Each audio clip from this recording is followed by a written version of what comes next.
تخيل أنك تقف على خشبة مسرح واسع، الأضواء مسلطة عليك والعيون كلها تنتظرك لتنطق بكلمة واحدة، لكن يداك ترتجفان وصوتك محبوس في صدرك والخوف يضغط عليك حتى يكاد يسقطك أرضاً.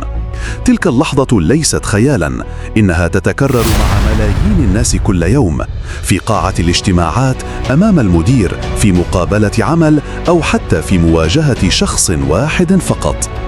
الخوف يسرق القوة، لكنه في الحقيقة يخفي سراً أعظم، أن داخله كنز يمكن أن يتحول إلى قوة خارقة.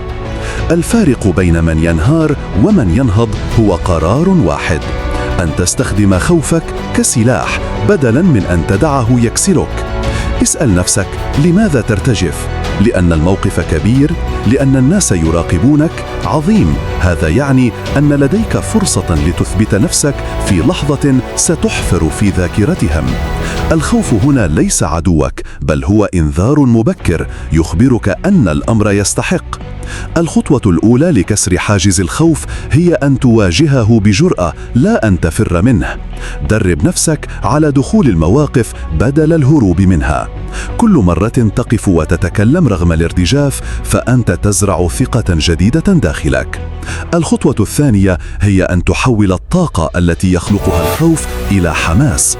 جسدك حين يخاف يضخ الأدرينالين، فإذا استعملته في الكلام والحركة يتحول التوتر إلى حضور قوي لا ينسى. أما الخطوة الأخيرة فهي أن تعيد تعريف نفسك. لست ذلك الشخص الضعيف الذي يخاف، بل أنت إنسان لديه رسالة وصوتك يستحق أن يسمع. حين تقف بهذا الإيمان سيصبح صوتك ثابتاً ونظرتك حادة وهيبتك واضحة. تذكر، الخوف لن يختفي أبداً، لكنه سيتحول من وحش يطاردك إلى محرك يدفعك. عندها ستكتشف أن ضعفك القديم لم يكن سوى بوابة لقوتك الخارقة. تذكر ذلك اليوم الذي انهارت فيه أمام أعين الناس، حين لم تستطع أن تنطق بكلمة وشعرت أن الجميع يضحك في داخله عليك. تلك اللحظة التي ظننتها نهاية كانت في الحقيقة بداية، لأنها كشفت لك من أنت حين تضعف، وفتحت أمامك الباب لتقرر من ستكون حين تنهض. كثيرون يستسلمون عند أول سقوط، لكن القلة فقط من يقررون أن يجعلوا سقوطهم وقوداً للنهوض. والخوف هو أعظم اختبار في هذه الرحلة. كلما حاولت الهرب منه تضاعفت هيمنته عليك، وكلما اقتربت منه وجدته يتفتت بين يديك. اسأل نفسك: ماذا سيحدث لو فشلت؟ ستضحك الناس؟ سيقال إنك ضعيف؟ وماذا لو نجحت؟ ماذا لو كانت تلك اللحظة هي التي تغير حياتك إلى الأبد؟ الفارق بين الاحتمالين هو شجاعتك الآن. لا تنتظر أن يزول الخوف، فهو لن يزول، بل تعلم أن تتحرك معه. اجعل ارتجاف يديك دليلاً على أنك حي وأنك تخوض معركة تستحق. اجعل سرعة دقات قلبك وقوداً لاندفاع كلماتك. وعندما تشعر أن صوتك يكاد ينكسر، ارفع رأسك وتذكر: كل العظماء وقفوا في مكانك هذا، وكلهم واجهوا الخوف ذاته. الفرق أنهم لم يهربوا. إنك حين تواجه يراك الناس مختلفاً، يراك البعض شجاعاً ويراك البعض قدوة، لكن الأهم أنك أنت من ترى نفسك قوياً. هذه اللحظة وحدها كفيلة بأن تغير نظرتك لذاتك إلى الأبد. القوة الخارقة ليست أن تملك عضلات أو أن تصرخ بصوت عال، بل أن تملك القدرة على الوقوف بثبات حين يريد الخوف أن يسقطك. عندها فقط سيعرف العالم أنك لم تهزم، بل أنك ولدت من جديد. وحين تبدأ بالتدرب على مواجهة الخوف ستكتشف شيئاً لم تكن تتخيله: أنك تصبح أجرأ في تفاصيل حياتك كلها. ذلك الخوف الذي كان يشلك أمام الناس ستجده يتراجع حين ترفع صوتك لتقول لا في مكان كنت تخاف فيه المواجهة. ستجده يضعف عندما تتخذ قراراً صعباً كنت تؤجله سنوات. ستجده ينهار حين تبدأ أخيراً في التعبير عن نفسك بصدق. والخوف لا يختفي، لكنه يتغير شكله، يصبح مثل نار تحت سيطرتك، إما أن تدعها تحرقك أو تستخدمها لتضيء طريقك. وعندما تصل إلى تلك اللحظة التي تواجه فيها موقفاً كان يرعبك سابقاً، وتجد نفسك واقفاً بثبات، عينك مستقرة وصوتك واضح، ستفهم أن التحول قد حدث. ستضحك في داخلك وتتذكر ذلك الشخص القديم الذي كان يختبئ، وتدرك أن ضعفك لم يكن لعنة، بل كان دعوة للارتقاء. القوة الحقيقية ليست في غياب الخوف، بل في أن تنظر إليه في عينيه وتقول: أنت هنا وأنا أقوى.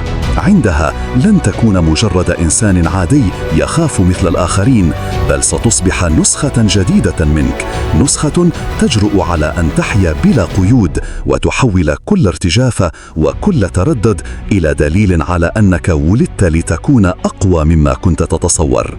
تلك هي اللحظة التي تدرك فيها أنك كسرت حاجز الخوف، وأنك حولت ضعفك إلى قوة خارقة، قوة يراها كل من حولك قبل أن تراها أنت في نفسك. وحين تبدأ بالتدرب على مواجهة الخوف، ستكتشف شيئاً لم تكن تتخيله، أنك تصبح أجرأ في تفاصيل حياتك كلها. ذلك الخوف الذي كان يشلك أمام الناس ستجده يتراجع حين ترفع صوتك لتقول لا في مكان كنت تخاف فيه المواجهة. ستجده يضعف عندما تتخذ قراراً صعباً كنت تؤجله سنوات. ستجده ينهار حين تبدأ أخيراً في التعبير عن نفسك بصدق. والخوف لا يختفي، لكنه يتغير شكله، يصبح مثل نار تحت سيطرتك، إما أن تدعها تحرقك أو تستخدمها لتضيء طريقك. وعندما تصل إلى تلك اللحظة التي تواجه فيها موقفاً كان يرعبك سابقاً، وتجد نفسك واقفاً بثبات، عينك مستقرة وصوتك واضح، ستفهم أن التحول قد حدث. ستضحك في داخلك وتتذكر ذلك الشخص القديم الذي كان يختبئ، وتدرك أن ضعفك لم يكن لعنة، بل كان دعوة للارتقاء. القوة الحقيقية ليست في غياب الخوف، بل في أن تنظر إليه في عينيه وتقول: أنت هنا وأنا أقوى. عندها لن تكون مجرد إنسان عادي يخاف مثل الآخرين، بل ستصبح نسخة جديدة منك، نسخة تجرؤ على أن تحيا بلا قيود، وتحول كل ارتجاف وكل تردد إلى دليل على أنك ولدت لتكون أقوى مما كنت تتصور.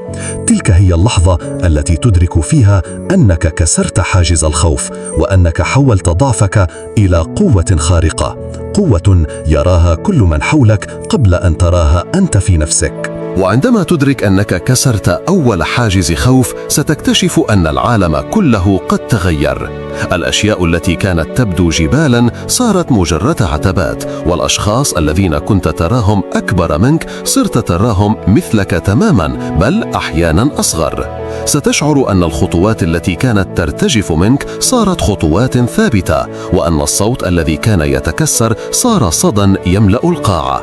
والأجمل من ذلك أنك لم تعد تخشى السقوط، لأنك عرفت سراً عظيماً، أن كل سقوط هو بداية صعود جديد. ومن تلك اللحظة لن تكون مجرد شخص كسر خوفه، بل ستكون قائداً لآخرين ما زالوا أسر خوفهم. سيبحثون عنك، سيصغون لك، لأنهم يرون فيك انعكاس ما يريدون أن يكونوا عليه. وهنا فقط تفهم أن القوة الخارقة ليست أن تنتصر على الآخرين، بل أن تنتصر على نفسك أولاً، أن تحول خوفك إلى طاقة، وضعفك إلى سلاح، وترددك إلى خطوة أولى نحو المجد. عندها لن يقف شيء في طريقك، وستسير في الحياة بوجه مرفوع، بثقة تسبقك، وبهيبة تصنعها من الداخل لا من الخارج. ستصبح قصة تروى ودليلاً حياً على أن الإنسان لا يولد قوياً، بل يصنع من لحظات ضعفه. وكلما تذكرت أول مرة واجهت فيها خوفك ستبتسم، لأنك تعرف أن تلك اللحظة لم تهزم فيها، بل هناك ولدت من جديد. والآن حين تنظر إلى نفسك في المرآة لن ترى ذلك الوجه المرتبك الذي كان يختبئ من أعين الناس، بل سترى عيوناً تلمع بالثقة، وصوتاً يخرج بثبات، وخطوات تعرف طريقها. ستتذكر كل لحظة خوف وكل ارتجافة وكل سقوط وتضحك لأنك صرت تعرف قيمتها. لم تكن تلك اللحظات لعنة، بل كانت أبواباً فتحتك على حقيقتك. لقد أدركت أخيراً أن الخوف لم يكن يوماً عدوك، بل كان معلمك، وأقصى دروسه أن القوة لا تولد من الراحة بل من الألم.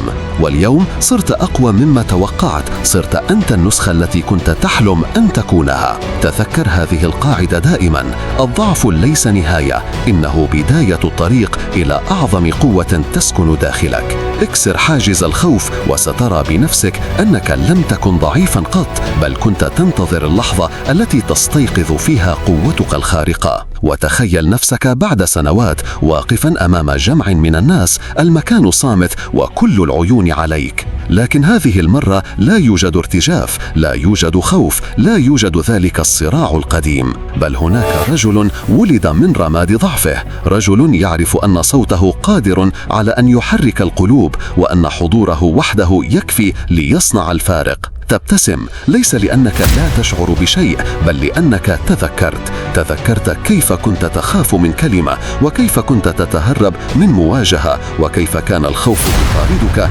كظل ثقيل. والآن ترى في عيون الآخرين ما لم تره يوما في نفسك: الهيبة، القوة، والقدرة على الإلهام. في تلك اللحظة تدرك أن رحلتك لم تكن فقط لتكسر خوفك، بل لتصير شعلة لغيرك. والذين يشاهدونك اليوم سيتذكرونك غدا حين يقفون في مواقف مشابهة، وسيسألون أنفسهم: إذا كان هو قد استطاع، فلماذا لا أستطيع أنا؟ هذه هي القوة الخارقة الحقيقية، أن تكسر قيدك ثم تمد يدك لغيرك ليفعل المثل. وهكذا يصبح الخوف الذي كان يسجنك يوما هو ذاته المفتاح الذي حررك، وجعل منك قصة تروى، ودرسا يخلد، وصوتا لا يمكن إسكاته بعد اليوم.